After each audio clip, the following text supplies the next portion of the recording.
Friends, తునిలో Jahnavi case ఊహించని మలుపు తిరిగింది కదా. అయితే నిజానికి చిన్న పాపకి 2.5 సంవత్సరాలు.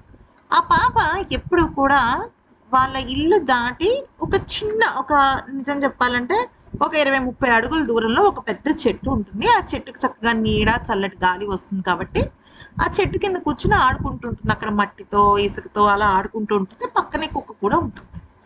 కానీ ఎందుకని ఆ రోజు 15 నిమిషాల్లో మొత్తం కథంతా మారిపోయింది?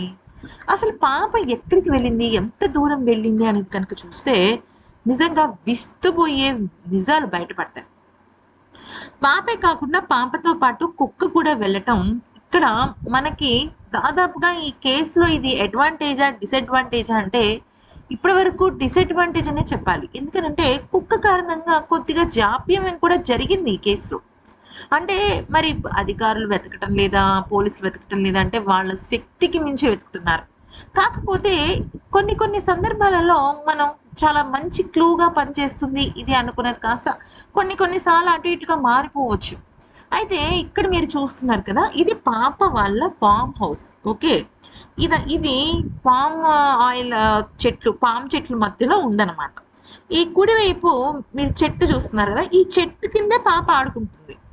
ఈ చెట్టు లేదంటే ఆ ఇంటి చుట్టూ కొద్దిగా అటు ఇటుగా తిరుగుతూ ఉంటుంది, కానీ పెద్దగా ఎక్కడికి వెళుతూ అసలు ఈ గోడ దాటి రాదు. పాప ఎప్పుడైనా ఏడ్చినా సరే, ఏం చేసినా సరే. అందుకని ఆ ధైర్యంతోనే వాళ్ళ అమ్మగారు అలా అయిపోయారు.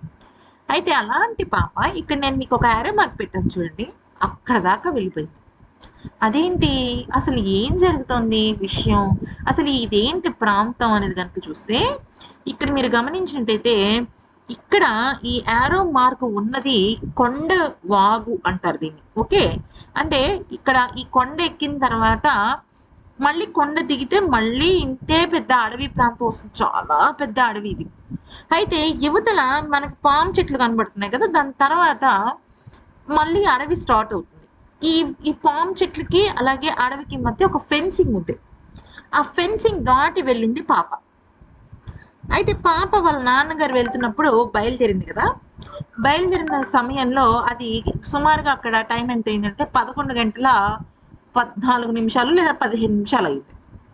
అయితే ఆ సమయంలో ఏమైందంటే వాళ్ళ నాన్నగారు మళ్ళీ దించారు. వెళ్తున్న సమయంలో ఈసారి వాళ్ళ నాన్నగారు బైక్ మీద వెళ్ళలేదు, మామూలుగా నడుచుకుంటూనే వెళ్ళారు. నడుచుకుంటూ వెళ్ళేసరికి ఏమైంది, వాళ్ళ నాన్నగారు నడుచుకుంటూ వెళ్ళిపోయారు, చాలా దూరం వెళ్ళిపోయారు.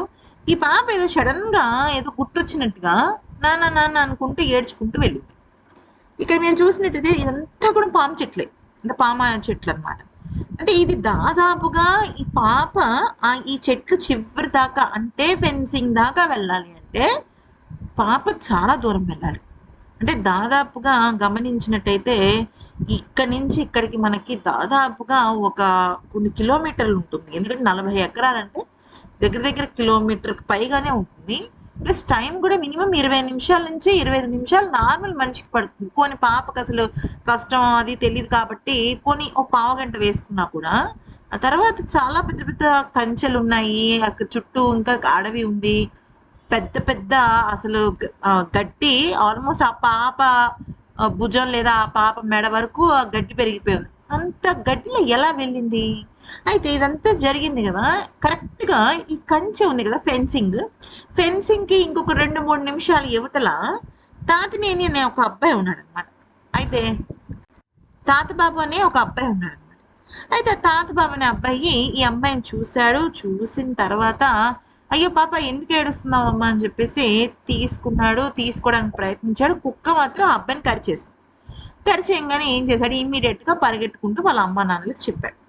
వాళ్ళ పరిగెట్టుకుంటూ వెళ్ళి వాళ్ళ అమ్మా నాన్నలు తీసుకొచ్చే టైంకి ఒక 10 నిమిషాలు అయి ఉండొచ్చు. ఎందుకంటే అతను బాగా వేగంగా పరిగెట్టాడు, పిల్ల తప్పిపోతుంది అన్న బాధలో పరిగెట్టాడు.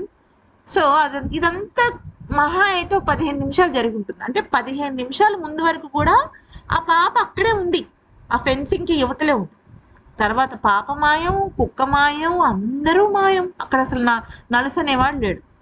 సో 15 నిమిషాల ప్రాయంలో ఏం జరిగి ఉంటుంది? అప్పటి వరకు పాప ఇంటి నుంచి నేరుగా అటువైపుగానే వెళ్ళింది, చాలా క్లియర్గా ఉంది. కానీ ఆ తర్వాత ఎక్కడికి మాయమైంది? ఇతని ఇంటికి వచ్చి తల్లిదండ్రులను తీసుకెళ్లే లోపు కథ మొత్తం మారిపోయింది. అప్పుడుగా తప్పిపోయిన పాప అంటే ఆఖరిసారి చూసింది ఆ తాత బాబు అనేవాడు. అప్పుడు తప్పిపోయిన పాప ఈ రోజుకి అంటే ఆదివారం నాటికి 9వ రోజు, రేపు 10వ రోజు. కుక్క వచ్చింది, చనిపోయింది. పాప పరిస్థితి ఏంటో అర్థం కావడం లేదు. పాప బ్రతికుండాలని మనస్ఫూర్తిగా కోరుకోవడం తప్ప ఏమీ చేయలేకపోతున్నాం. అంటే వెతుకుతున్నారు, పోలీసులు వెతుకుతున్నారు, ఎన్డీఆర్ఎఫ్ వాళ్ళు వెతుకుతున్నారు. అసలు చెయ్యని ప్రయత్నం లేదు. తల్లిదండ్రులు కానివ్వండి, అన్ని కోణాల్లో ప్రయత్నిస్తున్నారు. ఎక్కడ పాపకి సంబంధించిన చిన్న క్లూ కూడా దొరకట్లేదు. మరి ఇంత పెద్ద అడవుల్లో మరి ఎట్లాగా? అయితే జీడి తోటలోకి సంబంధించి ఎవరైనా వచ్చుంటారేమో అని వాళ్ళ అమ్మగారు చెప్పారు. అది అసలు ఇటువైపు లేదు. అది ఎడమ వైపు ఉంది వీళ్ళ ఫార్మ్ హౌస్‌కి.